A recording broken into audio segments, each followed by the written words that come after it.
I think it's past time that we as Americans do stand up and say that American children are treasures. They are unique. Protecting them should be our foremost priority. That's impossible when you embrace open borders. That's impossible when you welcome people from all over the world, regardless of who they are, here. 2 murder cases sparked one of Congress's most emotional border security debates. Both of these crimes were avoidable. They should never have happened. And unfortunately for my colleagues on the other side, had President Trump been in office from 2000 through 2024, both of your daughters would be alive. That's the elephant in the room here. That is the absolute elephant in the room. I mean, the idea that these crimes are unavoidable is one of the biggest lies that I can't really tolerate anymore. I really can't. I mean, look at Jose Medina, apprehended by the Border Patrol on May 9th, 2023. He told immigration officials he did not have any fear of harm or death. He was marked by Border Patrol as someone who was likely to abscond. He asked to be deported to Colombia. He could not provide any point of contact inside the United States. But the Democrats behind Biden and Harris programmatically ushered him into the country, paying for his health care, his food, his clothing. And my colleagues here today on the other side will not say it was avoidable. He was arrested for theft. He did not show up to court. 2 crimes. Conviction, 2 crimes. They say we don't deport anybody unless they have a conviction. Well, it's very hard to convict someone when you don't prosecute them. He then murdered a precious American child, a young lady, for doing nothing more than looking at the Northern Lights. Again, it's the biggest lie that's being told in Congress is that these crimes are unavoidable. You know, the second case, Mr. Abraham's daughter.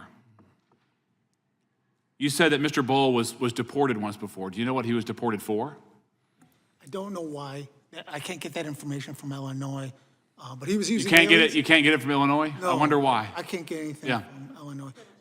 But he was also using aliases. He wasn't. Yep. He was presenting himself as a Mexican national, not a Guatemalan national. Yep. Federal agencies knew that. State didn't bother checking. So, yep. Well, I can tell both of you I did work in the Department of Justice under President Obama, under President Trump, and under President Biden. And it was a programmatic effort to bring as many people into the country as they could and to keep them here regardless of what they did. And I do have to ask you, Ms. Pierce, one question. You said that sanctuary jurisdictions do not prevent ICE or immigration enforcement. Do you stand by that comment?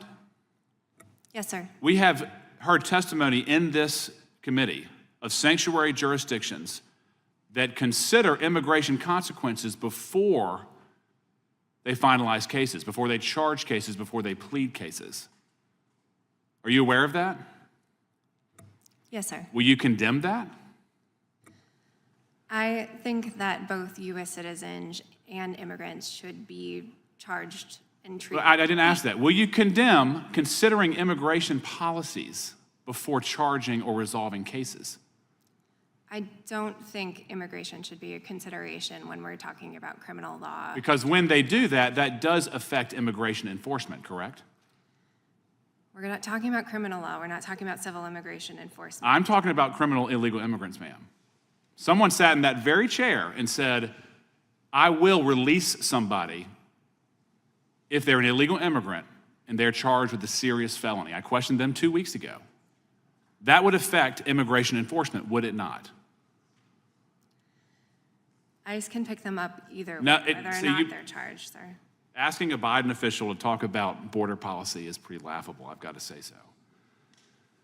I think it's past time that we as Americans do stand up and say that American children are treasures. They are unique. Protecting them should be our foremost priority. That's impossible when you embrace open borders. That's impossible when you welcome people from all over the world, regardless of who they are, here. Thank you. Thank you. A House hearing took an emotional turn after Congressman Brad Knott sharply criticized the Biden administration's immigration policies, arguing that crimes discussed during the hearing could have been prevented. Speaking directly to family members of crime victims, Knott expressed sympathy for their losses before making one of the hearing's most controversial statements. He argued that the deaths being discussed were not unavoidable tragedies, but preventable crimes that he believes resulted from immigration policies implemented during the Biden administration. Knott pointed to the case of an illegal immigrant whom he said had been apprehended by Border Patrol, requested deportation, and was identified as someone likely to abscond before ultimately being released into the United States. According to Knott, the individual was later arrested for theft, failed to appear in court, and was eventually accused of murdering a young American woman. Using that case as an example, Knott argued that stronger immigration enforcement could have prevented the crime. He criticized what he described as the previous administration's approach to border security and accused Democratic lawmakers of refusing to acknowledge that such crimes could have been avoided. The hearing also focused on sanctuary jurisdictions and whether local policies interfere with federal immigration enforcement. Knott questioned a Democratic witness about whether prosecutors should ever consider immigration consequences when deciding whether to file or resolve criminal charges. The witness maintained that criminal cases should be treated equally regardless of immigration status and argued that immigration considerations should not determine criminal prosecutions. Knott countered that decisions not to pursue certain criminal cases can directly affect immigration and customs enforcement's ability to detain and remove individuals who are in the country illegally. Perhaps the most memorable moment came when Knott remarked that asking a former Biden administration official to defend border policy was pretty laughable, drawing attention to the deep partisan divide over immigration enforcement. He concluded by arguing that protecting American children should remain the nation's highest priority and asserted that effective border security is essential to achieving that goal. Supporters of stricter immigration enforcement viewed his remarks as a forceful defense of stronger border policies, while critics continue to argue that immigration reform requires a broader approach beyond enforcement alone. The exchange reflects the continuing national debate over border security, illegal immigration, sanctuary city policies, and how federal and local governments should balance public safety, immigration enforcement, and due process. If you enjoy comprehensive coverage of congressional hearings, immigration policy debates, and the biggest moment from Capitol Hill, subscribe to Capitol and Country News and turn on notifications so you never miss our latest updates.